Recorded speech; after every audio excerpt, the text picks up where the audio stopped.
Hello there friends! About a month ago, Nintendo and Sega released Sonic and Mario at the 2020 Tokyo Olympic Games. I know, very exciting, everyone loves those games, everyone loves minigames collections, or well, sports dressed as minigames collections, but they're actually just minigames collections, which, cool? But I've been playing it, it's probably too much of it. I played through all of the minigames, and I'm gonna rank them. As one should. We all need to know which of these is best, which of these sports should you play, which of these sports should you avoid. Should you avoid this game altogether? Probably not, but maybe. It's like, there's not much depth there, but a lot of these games are pretty fun and pretty fun multiplayer. So like, I don't know, maybe. I'm not going to review this game proper. But there's a decent fun time in there, even if the story mode just talks to you a ton. So I'm going to go through all of them except one, because if you've seen this game, they have the 8-bit mode and the regular mode. The 8-bit mode, 100 meters is the same in both. So I'll only cover 100 meters in the regular rather than the 8-bit. But other than that, we're ranking all the rest of them. Except actually, no, also not the dream ones. So there's 30, other than that, there's 30 sports in the game. And we're going to rank them all. Starting with number 30, Discus. Which it seems fine. It seems like you just spin around, you throw the disc, and you pick the angle you're going to spin at, and then you press the button to release it. But it's the only game in the game that has mandatory motion controls. So by default, number 30 is Discus. Number 29, 100 meters. It's very simple. You just bash A. There's nothing more to it. It's far too simple. It's 100 meters. Number 28. Table tennis. Table tennis is annoying because in theory table tennis should be fun, but you can't move your character. The characters move automatically, so you just have to time hitting the ball. Kind of lame. I expect more out of you, table tennis. Table tennis was pretty disappointing and boring. Slightly better than table tennis, but not by much. Number 27, badminton, where you kind of can move your character around, but it feels just random. It doesn't feel great. It doesn't feel like a great tennis game, which badminton is basically tennis with a floaty ball. I made badminton a contact sport once when I was in school. I ran into the net. I'm far too aggressive for my own good. But yeah, badminton here, not very engaging, not much to do. Number 27. Now, I must put a proviso on this. Volleyball. I couldn't get the hang of volleyball. No matter how hard I tried, I'd like try and spike the ball, I'd hit the net. I'd try and spike the ball, they'd return it, and then spike it on top of me. And I'd score a point, and then I'd get the serve back, and then they'd get the serve back immediately, and then beat me again. So like volleyball might be good if you got the hang of it, but I'm too bad at games to get the hang of it. It's really as simple as that. Number 25, sport climbing, where you're climbing a rock wall, you're jumping left and right. You have to maneuver like each hand individually, so you have each stick represents each hand, and it just feels kind of clumsy. And then there's like this weird back and forth momentum system, so you line up your left hand and then it goes back and forth, and you have to line up that again with the actual mount you want to grab onto, and it just feels clumsy and awkward, and like your brain doesn't really sort it out quickly. Not a fan of sport climbing. Number 24, vault, which felt finicky because in this collection, in all of these games, there's like two different kinds of control schemes. One where you're just hitting buttons, and then there's one where it kind of becomes like a little rhythm game, and this kind of combines them both, and I'm not a fan. Vault, it never felt consistent. Swimming, again let down by controls. You do like the stroke by moving the controllers in and out, and that's just gross. It does not feel good at any stage. And like you can build up speed, but it's nah. Swimming is entirely let down by the control scheme. The control scheme is just like this doesn't work. Kayak is fairly straightforward, except the problem is no matter how badly you do, if you just like spin the sticks at the end, you'll be fine. That's how I won. You can basically, no matter how badly you do before like the final sprint part of kayaking, you can make it up in the end. Number 21, triple jump. It's just good solid stuff. You're given a series of button presses, you press the buttons, you don't want to run past the line. There's not much going on there, but it's, it's a pretty simple, good mini game, maybe. Number 20, 4x100 meter relay, which is for 100 meters, but there's like the relay thing, so it's slightly better. Of the like racing things, it's the second worst, but still not bad. And handing off is pretty fun. Fun, probably the wrong word, but at least it adds another layer to it. Number 19, better than Kayak, Canoe. Canoe is a really cool rhythm game where like you have to time your oar, putting your oar into the water in sync with your partner who's NPC controlled, and I assume you can do this in doubles. Actually, I haven't played this multiplayer, but I assume you can. If you can't, that's silly. But you time it with the NPC, and obviously I played as Waluigi and Wario, because who better to be in sync than Waluigi and Wario? But yeah, it's a good rhythm game. It's like you get into the rhythm, you get the timing right. Oh, you go too early, you go too late, you learn and improve, and it's pretty good. I'm on board with canoeing. 110-meter hurdle, which is again another sprinty sprint, but there's hurdling. Another layer added in, makes it a little more interesting. Number 17, the 400-meter hurdle, which is the same thing, over 400 meters. So it's slightly better, I guess, just because it's longer. Unless you think longer is worse, in which you might not like it more. I think the longer one at least makes it slightly more interesting. Number 16, what Discus should have been. No motion controls, Javelin. Very simple.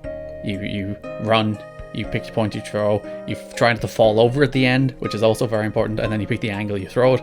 You don't want to go too high or it'll go up and down, you don't want to throw it too low or it'll just go straight out. You want to get that nice 45-degree, I think, angle, 90-degree angle? I don't know angles. Either way, that's out in a diagonal. But yeah, Javelin, much better than Discus. Number 15, boxing. Usually it's a solid boxing game. You can kind of brute force it, you can kind of just throw punches willy-nilly and win, but still, you get to punch people in the face. It's funny. Number 14, long jump. Again, of the jumping ones, it's the best of them. I thought it was the most interesting, especially because you like pick the angle you want to jump. So you run up and then you hold the button and then you don't, again, it's similar to Javelin. It's Javelin but jumping. Basically, that's long jump is Javelin but jumping. It's interesting to see how they repeat control schemes across these games to different effects. Number 13, Equestrian, where you ride a horse and you want to do timed jumps and you don't run into obstacles. But most importantly, you can ride on a horse with Waluigi. That's really why it's 13. It's also a pretty good, fun game. I remember it being better in the 2016 game, but it's good, solid stuff. Number 12, surfing. Surfing. Apparently an Olympic sport. At least in Sonic and Mario, it's pretty good. Maybe it's a good real Olympic sport. I'll find out. You want to ride the waves, so every time you go into a wave, it like gives you a button. You press A along with a direction, and you want to chain them together, and you want to ride the wave. Saying ride the wave is hard because I want to say wide the rave, which is not what you say there, but regardless. And then you go through multiple waves, and you can spin on the wave, and you can grind on the wave. It's pretty good. I like surfing.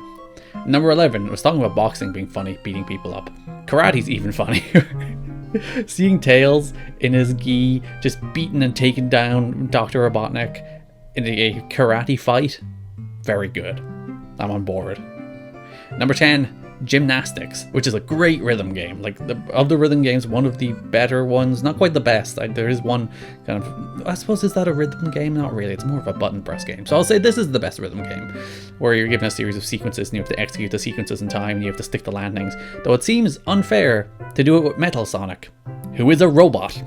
He should be able to execute all of these things flawlessly. Fencing is number 9, and it feels like a real back and forth. Like there's tactics and strategy, and you can block attacks, and you can go for attacks yourself. And if you brute force it, like boxing, I think it's much harder to execute things a little more seamlessly. I think you kind of can brute force it by just attacking them constantly. And when you get your super, all of these sports have supers that kind of break the games a little bit, but yeah, fencing is like, it feels like there's an honest to goodness tactical layer to it, which is better than most of these games.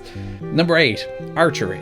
It's an archery game. It's literally impossible to mess up. Play any of these games, and the archery game is usually one of the better ones. Play Wii Sports Resort. I don't think it was in Wii Sports. Was there an archery game in Wii Sports? Either way. Whichever one that archery game was in, if not both, very good game. You can't mess up archery. Number 7, a really kind of interesting one, Marathon. When I picked Marathon, it's like, oh, it's going to be like press buttons and you have to waggle the sticks or something. It's none of that. It's like a weird left to right side scroller where you manage your stamina bar and you try and overtake everybody, and you don't want to run into anybody, you don't want to run into things, and you don't want to run out of stamina. It's one of the more interesting like mini games. It's one of the ones where they seem to think about how can we implement this in this game and actually keep it interesting and different, and not just, have it be a weird variation on the controls of another sport. Marathon, I'm on board. Judo is really cool. Judo's number 6 because like you can grab or counter or escape, and when you grab, it goes into this like back and forth mini game where you're trying to get the momentum obviously to throw them, and if you throw them twice you win. So when you grab them, you want to swing them back and forth, and that person is trying to resist being swung back and forth. I really like that. I thought that's like, it's a very simple game mechanic, but it's one that's like simple, easy to understand, but fun. Judo, on board. Number 5, skateboarding. Just imagine that it's a Tony Hawk or a skate sequel. This is the closest you're gonna get, folks. It's very simple, it's very straightforward, but like, it's a skateboarding game. You're Donkey Kong on a skateboard. It's kind of cool. It's not super cool, but it's cool enough to be on this list. Number 4, 10-meter platform, which I thought was a really cool idea.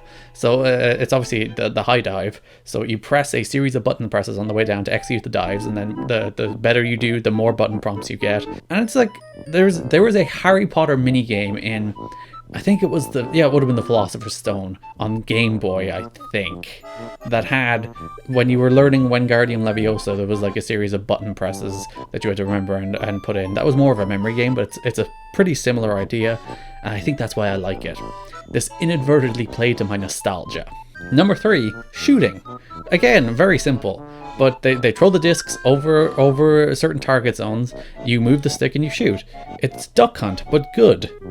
I say that, having never played Duck Hunt. All of these are simple, but the simple ones that are just like solid, run up the high score things are much better than like the more finicky ones with weird controls, or some of the ones where you're just bashing a button over and over. Like there's a bit of skill, there's a bit of execution, there's a bit of timing, there's a bit of reflexes, and it's not just terrible. Number 1 and number 2 are 1 and 2 for very similar reasons. They feel the most fully fleshed out. Number 2 is football, which feels like a very simple but fleshed out version of football. You play 4 and 4 teams with a goalkeeper on a pitch. You have special shots, and you just pass, you cross, you shoot. It's like FIFA, just scaled all the way back to the most simple elements. And like, they could, if they wanted to, flesh this out into something bigger and more robust. But here, it's just a good football game. Like, it's not a great football game, it's not the best football game in the world, but it's a good, solid football game. And then number 1, Rugby Sevens, which again, very similar to football in that you pick your teams, it's a proper team-on-team sport, it feels more robust, it's not over in 10 seconds, there's a back and forth, the mechanics are cool, you can jump over tackles, you can get cool tries with your Yoshi as he does a flutter jump, and I have it slightly ahead of football because it's more arcadey and silly and fun. So those are the 30 original sports in Sonic and Mario at the 2020 Tokyo Olympic Games, ranked. You disagree with me? The last ranked list I did, people got very mad at it. It was the Marvel Ultimate Alliance character tier one. Apparently, people really like Scarlet Witch in that game, and I put her dead last, and that did not please people. But which of these sports did you like? Did you play this game? Are you going to play this game? Do you think it's weird that they released this game at the end of 2019 instead of in 2020 when the year of the Olympics is? There's truly no way of knowing, but I don't love this game. I wouldn't say that it's a good game. I would say it's an amusing game that's occasionally good. And some of these sports are honest to good fun. I would say a good 10-15 of them are actually interesting. And you'd want to actually try and get some high scores and go back in a few times rather than play once and never play again. Like 100 meter, you're going to play it once. And like, alright. Cool. Thank you so much for watching. On your left, my look back at Pokemon Let's Go Pikachu and Let's Go Eevee. And on your right, my review of Final Fantasy VIII. Thanks for watching.